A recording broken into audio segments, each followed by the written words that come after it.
Welcome. In this video, we'll talk about the adding vectors using graphical methods.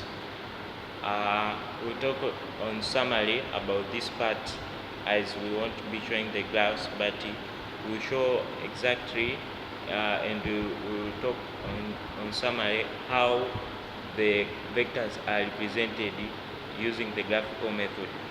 So the vectors representation, the vector quantity can be represented on a paper by a direct line segment. A line segment is the line that points from certain point to another point. So the length of the line segment, as maybe you can see, is it certain kind of long. The length of that line segment represents the magnitude of a vector. So if that line is very long, you can definitely say that its magnitude is large, and if the line is short, you can definitely say that the line it has low magnitude. So the length of the line segment represents the magnitude of a vector. So when you're representing the vector on the graph, if you see the line it has certain kind of length, you can definitely say that the magnitude of a vector is shown there. Now the arrowhead at the end represents the direction. So a line segment can have a certain arrowhead. An arrowhead shows the direction in which that vector goes. It means that it shows or it indicates the direction which it flows. So that's how the vectors are presented in a graphical method.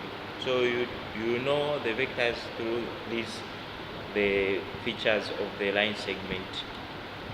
Now let's talk on the stating of the triangle and the parallelogram laws of force. Now these are the laws that are used to represent the vectors on the graph.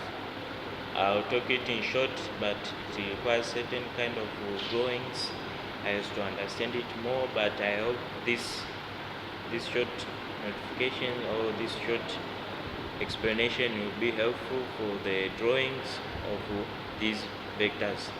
The first one is the triangle law of forces said that if the three forces are in equilibrium and the two of the forces are represented in magnitude and direction by the two sides of a triangle, then the third side of the triangle represents the third force called the resultant force. This means that, as you can see, it's known as the triangle law of the forces. So it means that this states that as there is the use of a triangle, now the two of the forces as indicated by magnitude and direction, this shows that they are vectors. Maybe as the triangle has it means that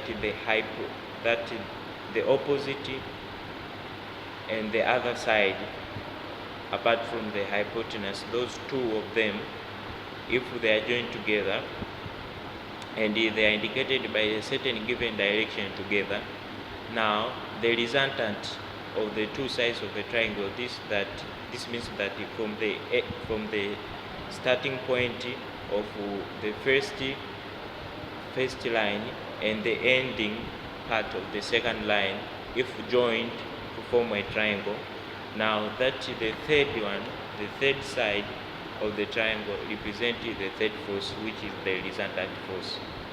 So I hope that's clear that the third one, as known as the hypotenuse in the triangles, represents the resultant force. So that's what the triangle law of forces states that, like that in the vectors. Now the second one, the parallelogram law, said that if two vectors are represented by two sides given an inclined angle between them, then the resultant of the two vectors will be represented by the diagonal from their common point of the parallelogram formed by the two vectors. This means that, example, if you draw a parallelogram, those two vectors maybe are presented by the two sides of the parallelogram. The parallelogram means that the two sides are parallel. There are four sides.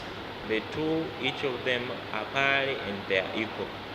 So as it shows that the inclined angle between the two sides, example, the inclined that is vertical and the horizontal one, the line that differentiates or that splits the two sides of the parallelogram, as known as the inclined angle, as known as the inclined line, forming the inclined angle between them. So the resultant of the two vectors will be represented by the diagonal. So the resultant will be shown or represented by the diagonal from the common point of the parallelogram formed by the two vectors. So the diagonal from the 2 points of the parallelogram formed by the two vectors will show exactly the resultant of the two vectors. So that's all for today. Thank you for listening. This part has been useful, hopefully. If you have any question, please leave it in the comments. If you enjoyed these kinds of videos, please subscribe, like and share to anyone in need of this. Hopefully it's well understood. Thank you. Have a great time.